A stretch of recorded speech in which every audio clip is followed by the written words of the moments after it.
Bonjour et bienvenue à la troisième capsule Jardiner Roussillon simplement. Ces capsules sont une présentation de Cultivons Châteauguay et de la MRC Roussillon. Aujourd'hui, le thème de la capsule, c'est admirer et entretenir son jardin simplement. Donc maintenant pour le désherbage et le paillis, on va commencer par la première étape, c'est vraiment de savoir quelles plantes on a sur nos plates-bandes, sur nos allées. Donc pour identifier ces plantes-là, il y a des guides de jardinage, puis il y a aussi beaucoup de ressources en ligne. On va vous mettre les liens dans la présentation en référence. Et donc ça va être important d'identifier les plantes parce qu'il y a certaines plantes qui peuvent être dangereuses et causer des brûlures lorsque vous les touchez. Par exemple, l'herbe à plus, des plantes comme le panais sauvage qui va avoir une réaction avec la sève et le soleil, qui peut causer quand même des lésions. Donc, on vous recommande à ce moment-là, une fois que vous avez identifié la plante, de porter les gants pour certaines plantes. Sinon, si les plantes ne sont pas dangereuses, vous pouvez tout simplement y aller à main pour retirer la racine. Comme ça ici, c'est le chénopode blanc.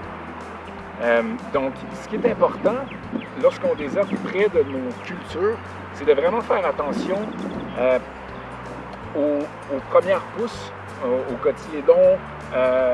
Ici, on a les oignons. Je ne veux pas arracher trop grossièrement pour ne pas abîmer la plante et les racines des plantes. Donc, j'y vais vraiment délicatement.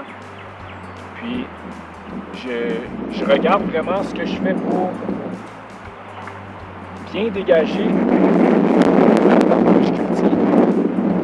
Puis, pour pas trop remuer la terre, surtout ici, vous voyez des petits plants de carottes, pousses de carottes. Puis, si je remue trop la terre, je vais peut-être déraciner quelques plants, ce qui n'est pas souhaitable. Le premier outil que j'aime utiliser, c'est la oscillante. Ça me permet de désherber les bordures des plates-bandes et aussi pour certains légumes qui sont plus espacés. Par exemple, ici, nos plants de tomates, vous pouvez passer entre les plants avec la houe oscillante. Donc, je vais faire une petite démonstration ici. Donc, en bordure, vous passez comme ça, tout simplement, et ça arrache la racine. Là, il n'y a pas de danger d'endommager les plants des oignons et des carottes qui sont sur la planche de culture. Vous passez vraiment à côté. Un autre outil qu'on peut utiliser, c'est la binette. Encore une fois, c'est le même principe où vous allez couper les racines des herbes qui sont en bordure de vos planches de culture. Puis vous pouvez même utiliser cet outil-là pour vos allées entre les planches de culture. Donc lorsque vous avez des herbes qui poussent à travers le paillis qui va protéger votre allée, vous pouvez y aller vraiment agressivement avec cet outil-là. Puis même si cet outil-là ne suffit pas, vous pouvez utiliser dans l'allée tout simplement une pelle, puis déraciner les herbes qui poussent à travers le paillis. Une fois qu'on a fait le désherbage, puis qu'on n'a plus d'herbe autour des légumes qu'on cultive, il faut penser aussi au paillis. Donc il faut distinguer deux types de paillis selon l'allée et la planche de culture. Dans l'allée, on peut utiliser n'importe quelle source végétale, c'est pas vraiment important. Nous ici, ce qu'on a, c'est du bois raméal fragmenté qui vient des arboriculteurs de la région.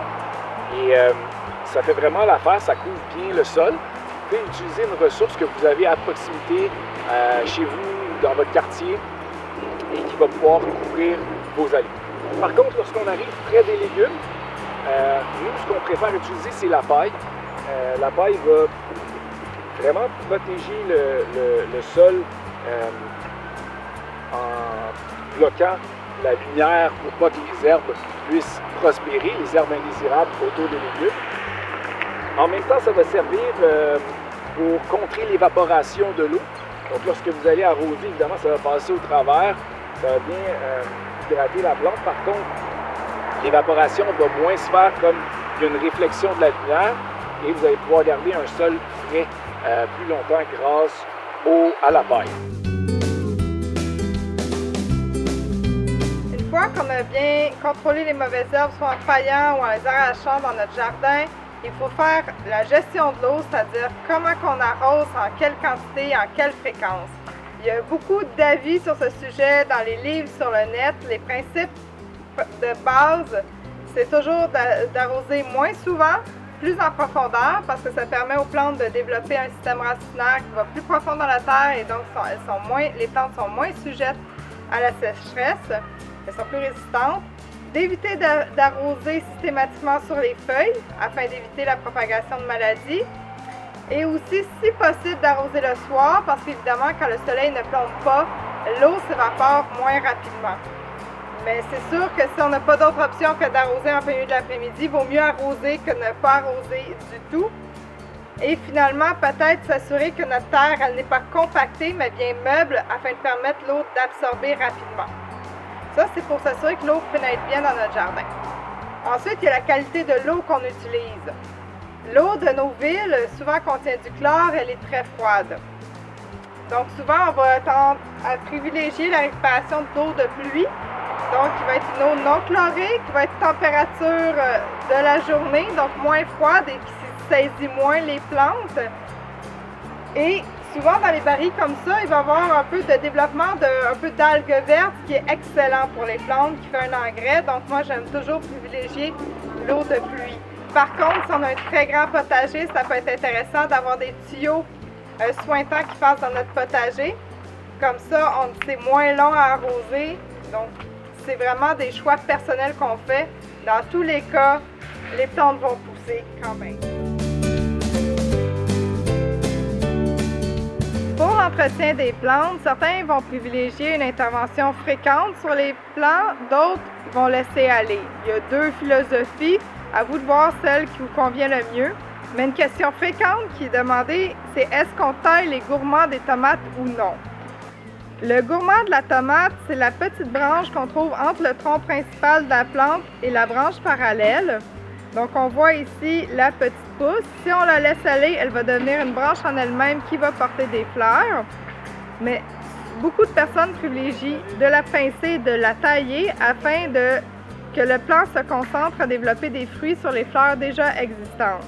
Libre à vous de choisir ce que vous voulez faire. Dans les deux cas, le plant de tomate va se porter bien. Et comme ici, on voit que ma plantation est assez serrée, donc on peut privilégier d'en tailler quelques-uns pour s'assurer une bonne aération entre les feuilles et minimiser l'apparition de maladies.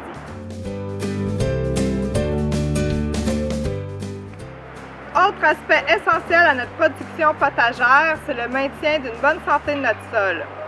Pour ce faire, on veut s'assurer d'avoir un sol avec beaucoup de nutriments, mais pas d'excès non plus, parce que les excès ont l'effet inverse, peuvent rendre nos plants malades. Donc pour ce faire, on s'assure d'utiliser un compost de qualité. On peut aussi faire des thés de compost ou des thés de feuilles de consoude ou d'ortie qu'on peut arroser en saison. Vous pouvez consulter sur le net, il y a un paquet de recettes. Et encore de l'engrais de source naturelle, de type biologique, à diffusion lente, ça évite les excès rapides et qui peuvent peut-être causer un stress sur nos plants. Sinon, il y a aussi les types d'engrais verts qu'on peut utiliser. Donc, lorsqu'on n'utilise pas une planche de culture, on peut semer du sarrasin, par exemple, le laisser pousser, évidemment, avant qu'il monte en graines, le sarcler, l'enterrer un peu dans notre terre et là, il va se décomposer avec nos plantes qui poussent.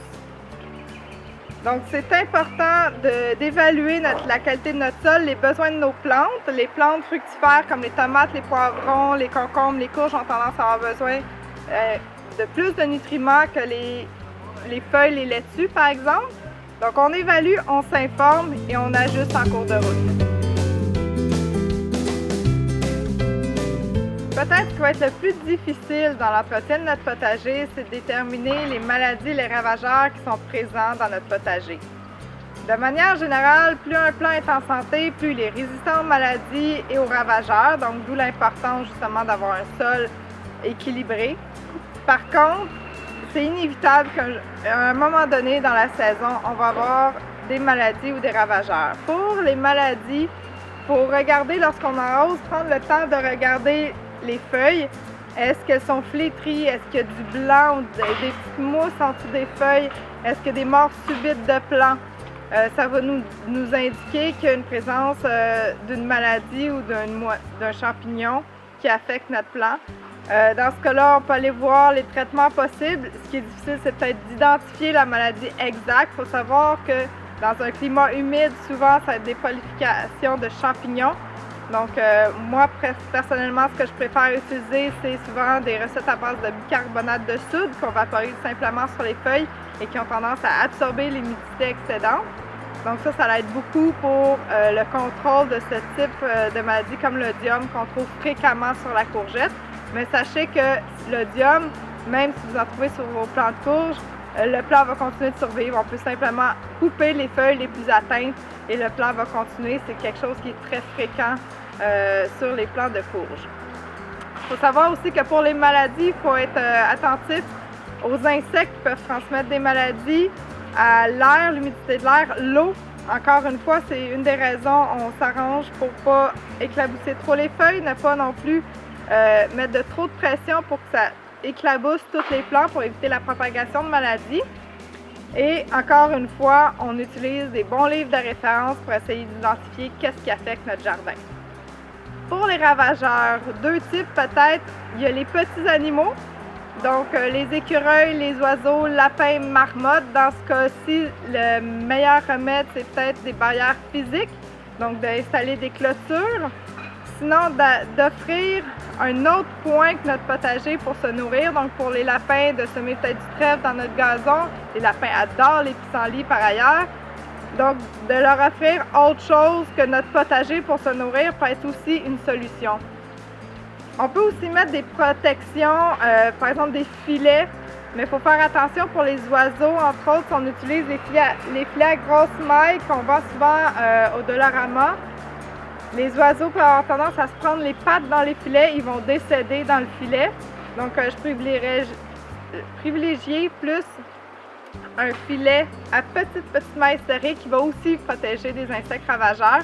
C'est un filet qu'on met après la fructification, après la saison de pollinisation. Finalement, il reste le contrôle des insectes.